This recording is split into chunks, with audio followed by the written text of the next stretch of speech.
we can all become more peaceful and happier. We can all tap into that essence of peace within us that is beyond this physical world. And I call that the spiritual dimension, or our spiritual nature.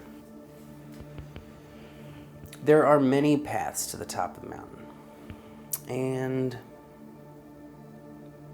for some people, it will look different than others. Some people will choose paths of devotion to a God, and that is what brings them their deepest peace. Some people will choose meditation and contemplation and turning inward, and some people will choose service and charity, and they become selfless in those actions.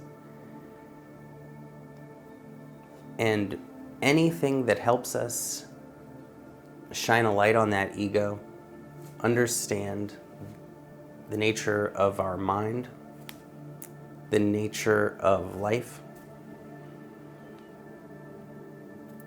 is going to be beneficial. Now, some people, the idea of meditation will make them run and turn the other direction as fast as they can. But I think that every single one of us can tap into that dimension inside of themselves and experience a deepening into presence, which can bring about great changes in their enjoyment of life and the quality of their life experience. So, Todd, how was your experience when you had to fight your meditation demon?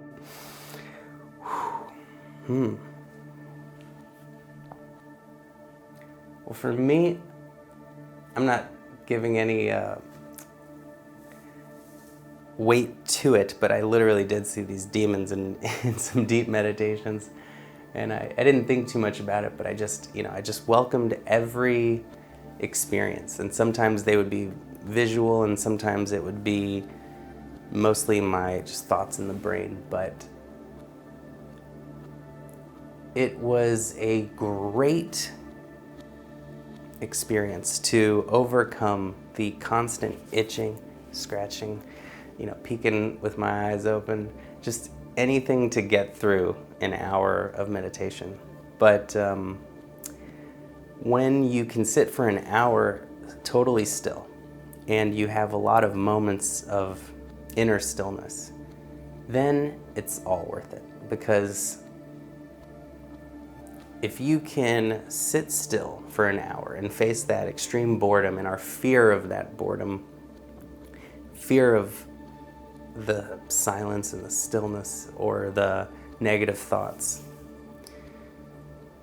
then every other activity is so easy and so joyful because you've just tortured yourself for an hour. But in a therapeutic, the most therapeutic, because we are our own therapists and no one has direct access to our mind. Even if we are talking to a therapist, we are still filtering what we're going to say. We're not sharing literally every thought that pops in their mind. They're not having access to our subconscious and unconscious parts of our brain. But in meditation, we can access those levels and allow the mind to settle beyond the thinking, and then we can see what's there underneath. Oftentimes, what we avoid the most can be that thing we need the most. If an alcoholic thinks about not drinking, that may make them panic. But we know that that's because there is some level of suffering under the surface that alcohol helps them cope with.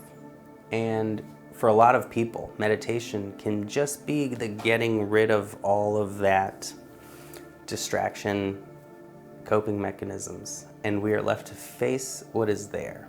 And at first, that can be scary when we have never confronted ourselves.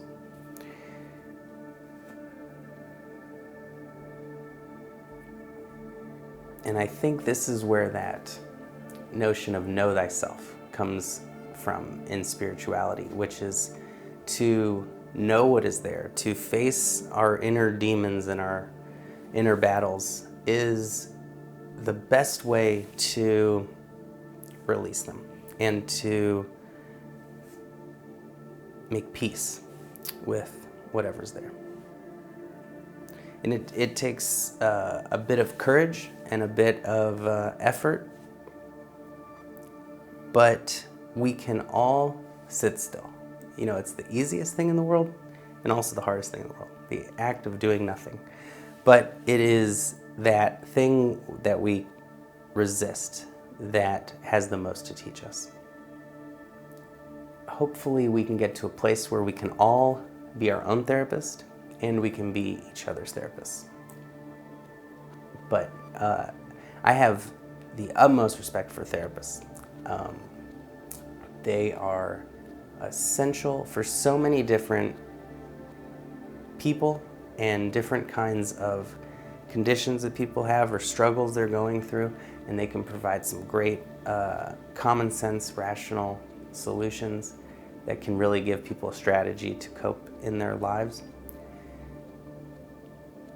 But ultimately, at the end of the day, there is inner work and there's outer work. And the inner work is really going to that source, that point of consciousness.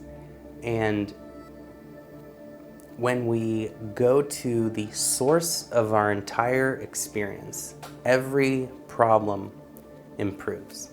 So a lot of times we might go to therapy for couples therapy or addiction, and these things can become improved.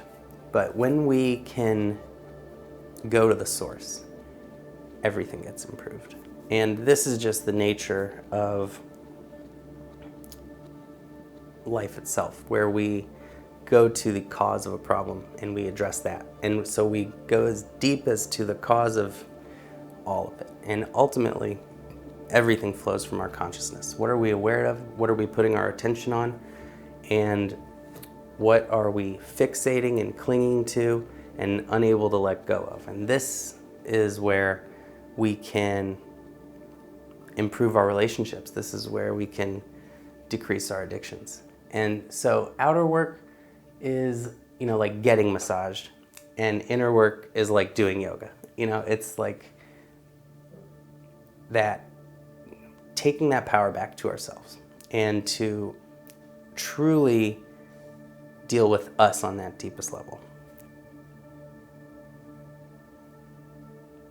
Things are always happening around us, and we feel like they are happening to us. But nothing can truly affect us on that deepest level until we turn our attention inward and go to that level that is beyond even our senses, and we become aware of awareness.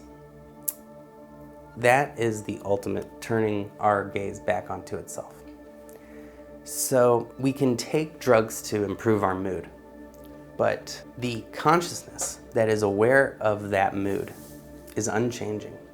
And the more that we can connect with the source and we can discover that peace beyond the chaos, beyond the content of our life story, the deeper peace that can emerge because we have this connection to that reservoir of peace within us. And when we are more peaceful, we don't need to buy a product to make us feel better. We don't need to take a substance to make us feel better. And we don't need to take out our stress and anger on our loved ones. So everything improves when we connect to this peace that is always under those negative thoughts or chaotic, incessant stream of thoughts.